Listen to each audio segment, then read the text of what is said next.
Assalamualaikum warahmatullahi wabarakatuh. Saya Nur Aisyah Salsabila, saya dari kelas 4C. Pada video kali ini, izinkan saya untuk menjelaskan mengenai filsafat teknologi. Menurut Marvin Kranzberg, 1973 mengemukakan bahwa filsafat teknologi membahas peranan teknologi dalam urusan manusiawi. Pembahasan itu berusaha mencari jawaban terhadap soal apakah dampak teknologi terhadap kebudayaan dan masyarakat, atau bagaimana perkembangan teknologi mengubah konsep manusia tentang kebenaran, keadilan, dan keindahan. Pada puncak pemecahan permasalahan, filsafat teknologi berusaha menerangkan apakah dan bagaimanakah perkembangan teknologi telah mendorong mengubah pandangan manusia mengenai makna dan tujuan hidup di masa lampau, saat sekarang, dan waktu yang mendatang. Carl Mittag 1980 mengemukakan filsafat tentang teknologi dapat ditelaah melalui dua pendekatan. Yang pertama yaitu menyangkut teoritis tentang sifat dan dasar teknologi, hubungannya dengan ilmu struktur tindakan teknologis, intisari mesin, dan perbedaan antara mesin dengan manusia. Semua ini tergolong persoalan epistemologis dan metafisis. Kedua menyangkut praktis, etis, dan estetika.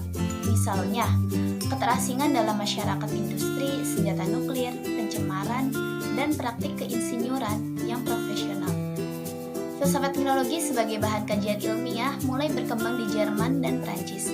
Karya permulaan yang dianggap merupakan suatu filsafat teknologi yang sistematis adalah hasil karya pemikir Jerman, yakni Ernst Kapp, yang menganut aliran filsafat Hegel, terbit pada tahun 1877. Tampaknya kajian filsafat teknologi di negara-negara industri telah berkembang sejak abad ke-18. Sedangkan pengakuan internasional keberadaan filsafat teknologi sebagai cabang filsafat pada tahun 1978 yang disepakati dalam Kongres ke-16 di Jerman. Menurut Carl Mittag 1983, filsafat teknologi meliputi suatu epistemologi tentang pengetahuan praktis dan suatu ontologi tentang barang teknologis. Epistemologi adalah suatu telaan mengenai rakitan, persyaratan, dan berlakunya secara sah dari pengetahuan manusia. Dengan demikian, salah satu tugas pokok filsafat teknologi ialah menganalisis secara cermat susunan pengetahuan teknis, berbagai persyaratan pengetahuan itu dan berlakunya secara sah. Ontologi menurut pengertian modern adalah teori mengenai sifat dasar dan ragam kenyataan.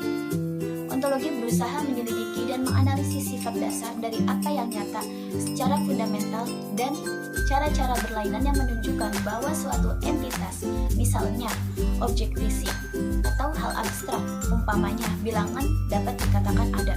Dengan demikian, suatu tugas pokok lainnya dari filsafat teknologi adalah menjelaskan sifat dasar dan keberadaan yang nyata dari barang-barang teknologis. Barang-barang teknologis itu misalnya dapat berupa alat, senjata, mesin, perlengkapan tubuh, dan hasil produksi. Sebagai contoh saja dapat dikemukakan bahwa teori tentang status ontologis dari barang teknologis yang terbanyak diterima orang ialah teori dari Ernst Kapp.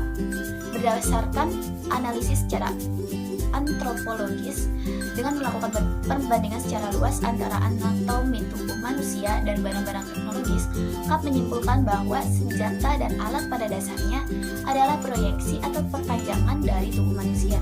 Misalnya, pakaian dan rumah adalah perpanjangan dari kulit dan rambut manusia, sedangkan ketapel merupakan perpanjangan dari lengan manusia yang melempar sesuatu dengan benda.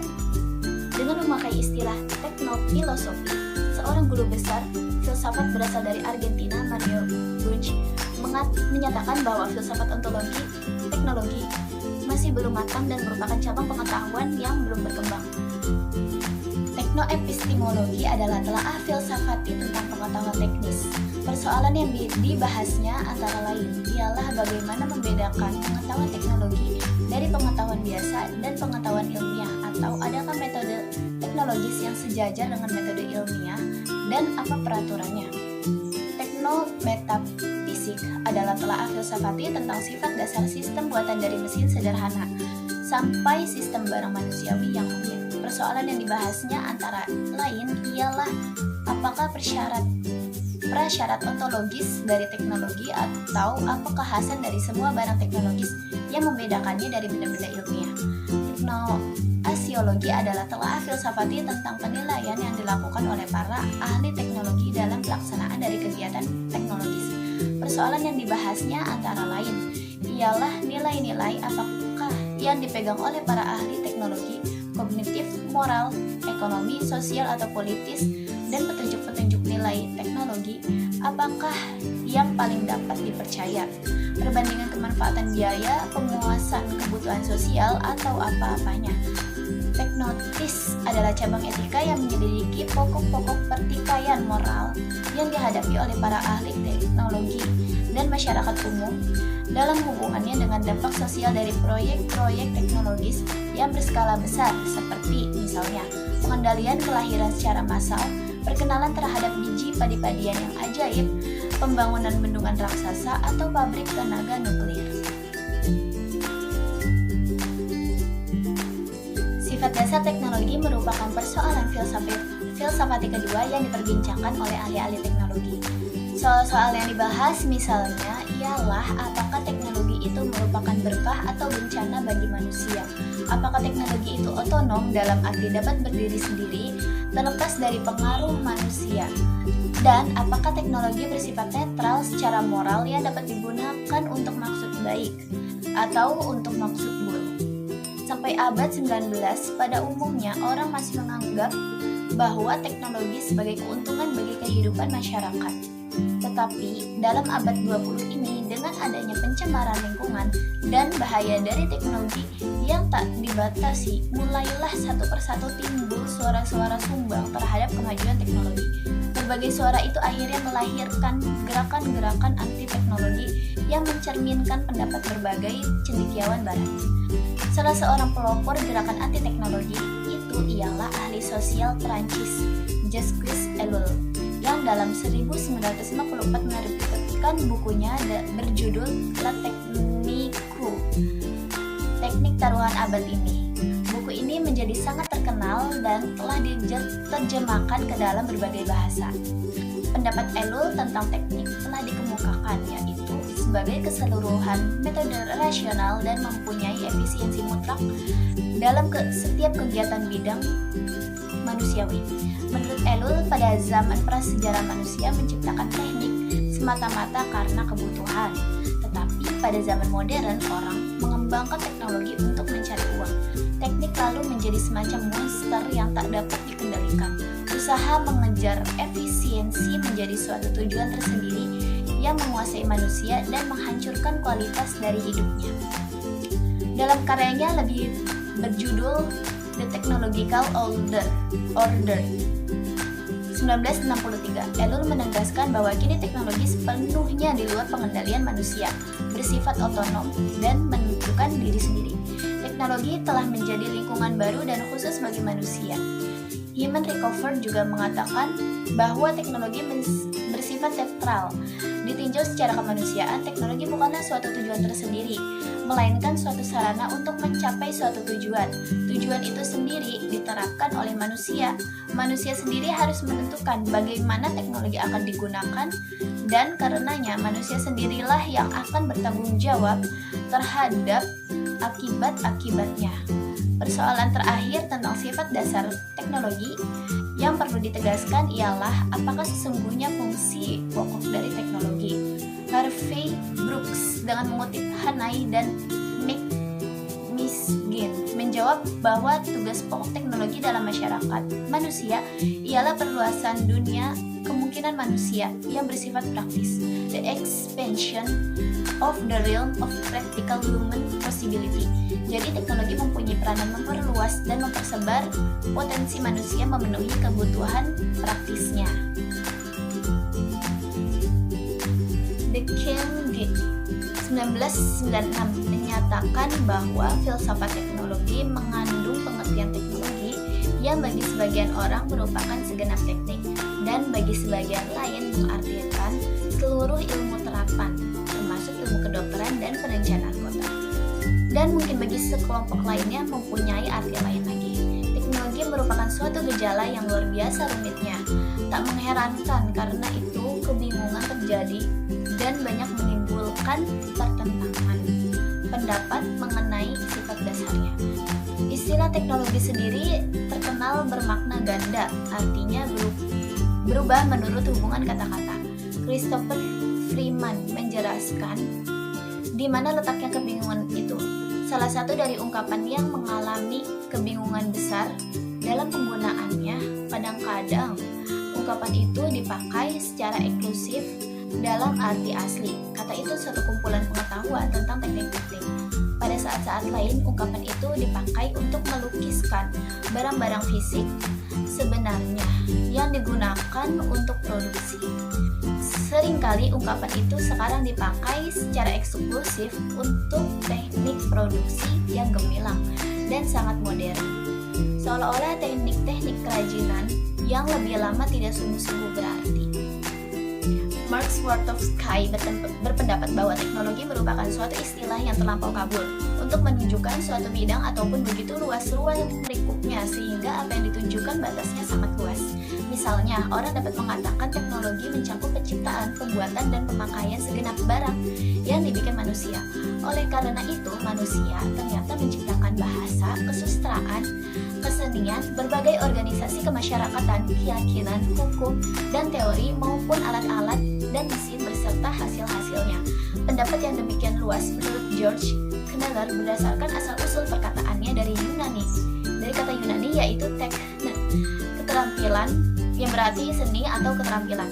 Teknologi pada dasarnya adalah suatu ikhtisar praktis, yaitu usaha untuk mengubah dunia daripada usaha untuk memahaminya. Karena itu, Kneller menganggap teknologi sebagai suatu usaha yang berkembang secara historis untuk membuat mesin-mesin dan alat-alat lain, serta merencanakan teknik-teknik dan proses-proses mengubah dan menciptakan bahan-bahan dan mengorganisasikan pekerjaan untuk memenuhi kebutuhan hidup manusia. Pengertian teknologi yang tertua sangat sederhana dan paling umum dikenal orang ialah sebagai barang buatan dari manusia. Barang buatan itu biasanya dilawankan dengan benda alam. Misalnya, sebatang kayu dari pohon yang tumbang adalah suatu benda alam. Kalau kemudian bahan kayu dari pohon itu dipotong, dipahat, dibentuk, dan dilakukan penggarapan lainnya oleh manusia sehingga menjadi sebuah perahu yang digunakan untuk menyeberangi sungai, maka batang kayu itu berubah menjadi barang buatan yang disebut teknologi. Tentu pada zaman amat kuno yang sudah tidak dapat diketahui usianya, perahu itu tidak disebut teknologi. Pengertian teknologi adalah hasil zaman modern sebagai lambang dari modernisasi. Kata teknologi sendiri barulah diciptakan orang pada sekitar 1777 pada awal zaman modern. Seorang Jerman, Galen, dalam bukunya berjudul Anthropologische Forschung 1961 berbicara tentang ketidaksempurnaan biologis dari manusia. Tubuh manusia adalah amat sangat rapuh dan sangat lemah. Misalnya, manusia tidak bisa lari secepat tikus, tidak bisa terbang seperti burung, tidak bisa berenang lama seperti ikan, dan tidak bisa mengangkat batang pohon kayu yang berat seperti gajah, tidak bisa berayun-ayunan seperti monyet, dan masih banyak sekali serba tidak bisa lainnya.